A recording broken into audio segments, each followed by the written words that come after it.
Mas, panggil Savana dari atas boncengan motor Victor. Dario cemburu berat melihat Savana dibonceng laki-laki lain. Meskipun Victor anak Ayuma, setahu Dario Victor bukan anak kandung Ayuma. Savana dan Victor tidak ada ikatan darah. Tidak menutup kemungkinan setelah Savana bercerai nanti mereka akan menikah. Ya Tuhan, membayangkan Savana bersanding dengan laki-laki lain di pelaminan membuat hati Dario berdenyut sakit. Victor mematikan mesin motor dan Savana pun turun dari motor. Hati-hati, ucap Victor sambil menahan lengan Savana. Savana menghampiri Dario dengan senyuman manisnya, senyum yang selalu Dario rindukan 24 jam. Mas Dario ngapain di sini? Itu aku kangen ya sama aku. Dario tersenyum gugup. Aku rindu. Kamu nggak rindu, Mas? Enggak, jawab Savana bohong. Tentu saja Savana merindukan Dario 24 jam, tapi Savana berusaha meredam rasa rindunya. Toh sebentar lagi mereka bercerai. Meskipun bercerai, Savana ingin berdamai dengan keadaan dan tidak membenci Dario. Kamu dari mana? Tanya Dario sambil mengulurkan tangan dan menyelipkan anak rambut ke belakang telinga Savana. Beli bakso di depan. Savana mengangkat plastiknya berisi 2 plastik bakso. 2, 1 sama Bang Victor. Savana menoleh pada Victor dan tersenyum. Victor yang masih duduk di motornya membalas senyum adiknya. Malam-malam gini makan bakso, heran Dario. Iya, lagi pengen aja. Lebih tepatnya Savana ngidam pingin makan bakso. Sebenarnya Savana ingin pergi sendiri karena tidak ingin menyusahkan, tapi Victor memaksa ingin mengantar. Ya sudah, daripada sendiri dan kenapa-napa di jalan. Akhirnya Savana mengiyakan tawaran Victor. Harusnya saat-saat ngidam seperti ini Savana meminta pada Dario, tapi mau gimana lagi, mereka akan bercerai. Savana, udah malam, sebaiknya kamu masuk rumah, ucap Victor. Iya bang. Savana mengalihkan pandangan pada Dario. Aku masuk rumah ya mas. Dario tidak menjawab dan justru semakin intens menatap wajah Savana. Mas Dario. Dario mengerjap. Aku masuk ke dalam rumah ya, dingin. Kamu juga langsung pulang, terus tidur, jangan begadang. Sampaikan salam kepada Azam dan Azura. Iya. Savana tersenyum sekilas, lalu berbalik badan ingin melangkah pergi, namun tiba-tiba, au! Savana memekik saat tiba-tiba perutnya terasa nyeri. Kamu kenapa? Dario menahan lengan Savana, begitu juga Victor yang langsung turun dari motor. Savana mencengkram lengan Dario untuk menyalurkan rasa sakit perutnya, dan hebatnya begitu ia menyentuh Dario, sakit perutnya berkurang. Savana tidak mengerti apa mungkin bayinya ingin dekat dengan papanya. Sini sama abang aja. Victor menarik lembut Savana dan merangkulnya. Savana harus istirahat, perutnya yang dulu pernah ditendang Om Abian masih sakit. Saat itu juga Dario melepas sentuhannya dari lengan Savana dan termundur. Dario takut sentuhannya akan menyakiti Savana. Maaf, aku nggak bermaksud membuat kamu ingat trauma kamu. Aku. Dario merasa dadanya begitu sesak dan tiba-tiba sulit bernafas. Bayang-bayang saat Savana menangis dan menjerit kesakitan muncul dalam kepalanya. Tidak, Dario tidak ingin Savana kesakitan. Aku pergi saja, maaf. Dario berbalik badan dan bergegas masuk ke dalam mobil. Dengan kecepatan tinggi Dario melajukan mobil meninggalkan Savana yang masih terdiam di tempat menatap sendu kepergian mobil suaminya. Mas Dario, lirih Savana. Mama, sakit mama. Sia tak hentinya menangis, merasa sekujur tubuhnya sakit. Dari ujung rambut sampai ujung kaki, semua terasa nyeri. Bahkan Sia tak mampu berdiri dari posisinya, terlentang di karpet tanpa. Semalam menjadi pengalaman paling mengerikan dalam hidup Sia. Sia memang menyukai sesuatu itu, mencoba berbagai gaya dan mencapai kesenangan sungguh nikmat sekali. Tapi Sia tidak pernah membayangkan dirinya akan dipakai rame-rame 4 orang sekaligus. Ditambah lagi Liam dan teman-temannya masih muda-muda dan stamina mereka seolah tidak ada habisnya. Mereka tidak memberi Sia waktu istirahat sedikit pun. Ditambah lagi kata-kata makian dan hinaan dari mereka. membuat hati Sia sakit sekali, terutama Liam yang tak hentinya mengumpatinya dan mengatainya wanita murahan. Sia tidak menyangka Liam bisa sekasar itu padanya. Padahal selama ini Liam selalu lembut dan baik padanya. Kenapa hidupku menderita sekali? Padahal kemarin aku baru bahagia. Mama di mana? Tolong Sia. Hancur. Sia merasa benar-benar hancur. Luka fisiknya masih bisa disembuhkan, tapi harga dirinya yang tercoreng, disentuh beramai-ramai, tidak akan bisa dipulihkan lagi. Sia bahkan merasa jijik dengan dirinya sendiri.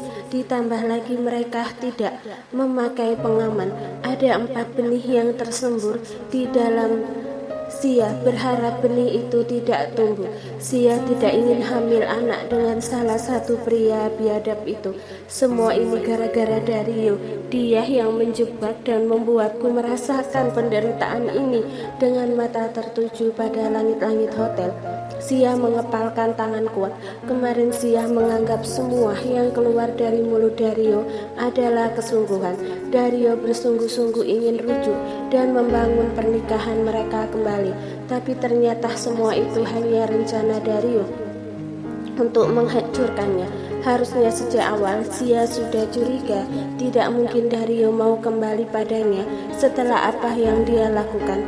Lebih tidak mungkin lagi Dario mau menyerahkan seluruh hartanya. Sekarang Sia tinggal menuai kebodohannya sendiri. Sia kehilangan Liam, laki-laki yang sangat mencintainya dan rela melakukan apapun untuknya.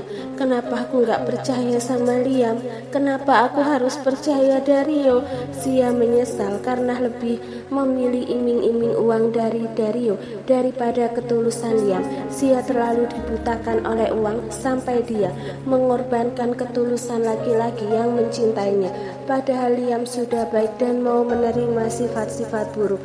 Liam, maafkan aku bersalah, tolong kembali padaku. Sia menoleh ke arah pintu, berharap. Tiba-tiba pintu terbuka dan Liam datang lagi padanya, lalu memeluknya dan mengatakan tidak akan pernah meninggalkannya.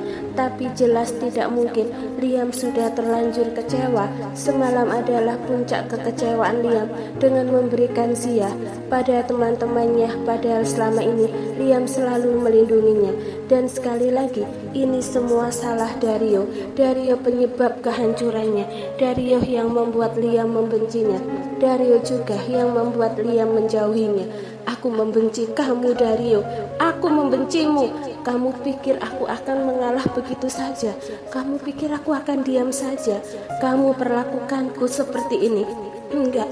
Aku akan menuntut balasan. Aku akan membuat kamu membayar semua kesakitan yang aku rasakan sekarang.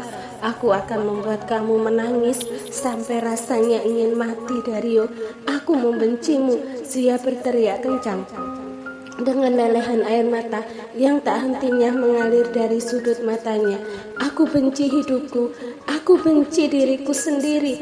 Di saat aku menderita seperti ini, Savannah pasti bahagia.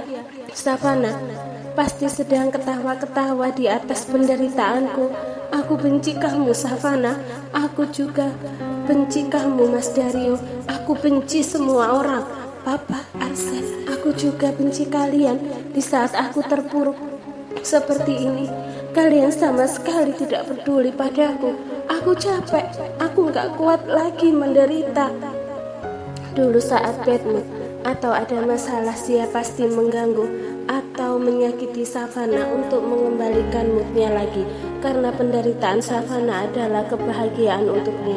Tapi sekarang Sia tidak bisa menyentuh Savannah lagi. Sia tidak bisa membuat Savannah jadi mainannya. Sekarang hidup Sia yang menderita. Morning, Ma. Morning, sayang. Savannah memeluk Ayuma dari belakang yang sedang memasak nasi goreng. Nasi gorengnya belum matang. Kamu sudah lapar. Ayuma menoleh dan mencium pipi Savannah yang menyandarkan dagu di pundaknya. Belum lapar. Aku cuma mau lihat mama masak. Nggak usah, nanti kamu bau bumbu. Lebih baik princess mama yang cantik ini duduk saja di ruang tengah. Nanti kalau nasi gorengnya sudah jadi.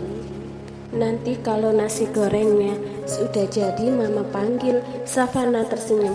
Aku mau di sini aja, aku juga suka bau-bau bumbu. Memangnya kamu nggak mual? Dulu waktu mama hamil kamu, mama sering mual. Waktu mengandung Vernon juga. Enggak mah, selama hamil ini aku jarang mual. Cuma kadang-kadang kram. Wajar nggak sih mah kalau aku suka kram? Mama bukan dokter kandungan, jadi mama nggak bisa memberi jawaban. Tapi selama kramnya nggak sampai kamu pingsan, mama rasa masih normal. Ya udah, untuk memastikan nanti kita USG. Nggak usah USG deh mah, mahal. Ya ampun sayang. Ayu mah berbalik badan dan menatap putrinya. Selama ini hidup kamu pasti sulit sekali. Sampai-sampai saat menginginkan sesuatu, kamu harus berpikir berulang kali nak. Ayu mah mengusap pipi putrinya dengan sendu.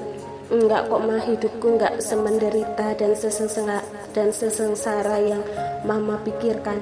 Meskipun aku enggak bisa membeli apapun yang aku inginkan, kebutuhanku terpenuhi. Aku enggak tinggal di kolong jembatan yang bisa kepanasan atau kedinginan, tapi aku tinggal di panti asuhan yang nyaman. Aku memiliki Bu Liliana, ibu panti yang sangat menyayangiku seperti putri kandungnya sendiri. Aku juga punya banyak teman senasib yang ditinggal ayah dan ibunya. Mungkin kelihatannya berat, tapi aku merasa baik-baik saja. Aku menikmati hidupku mah. Jadi mama, Savana menggenggam tangan Ayuma. Berhenti berpikir selama ini aku sangat menderita, dan berhenti juga menyalahkan diri mama sendiri karena mama menitipkanku di panti asuhan. Ini sudah jadi takdirku, aku menerimanya dengan lapang dada. Selain itu, berkat mama menitipkanku di panti asuhan, aku jadi mandiri, tidak bergantung pada orang lain, tidak gampang menyerah menghadapi masalah dan terus kuat. Ayuma berkaca-kaca, lalu menarik putri kecilnya dalam pelukan. Meskipun Savana sudah dewasa di mata Ayuma, Savana akan selalu jadi anak kecil.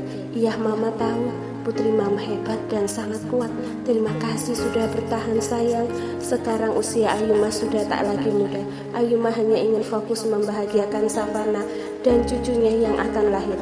Ayuma ingin memberikan kasih sayang yang melimpah, menuruti apapun yang Savana inginkan, yang tidak bisa Savana dapatkan selama 25 tahun berpisah.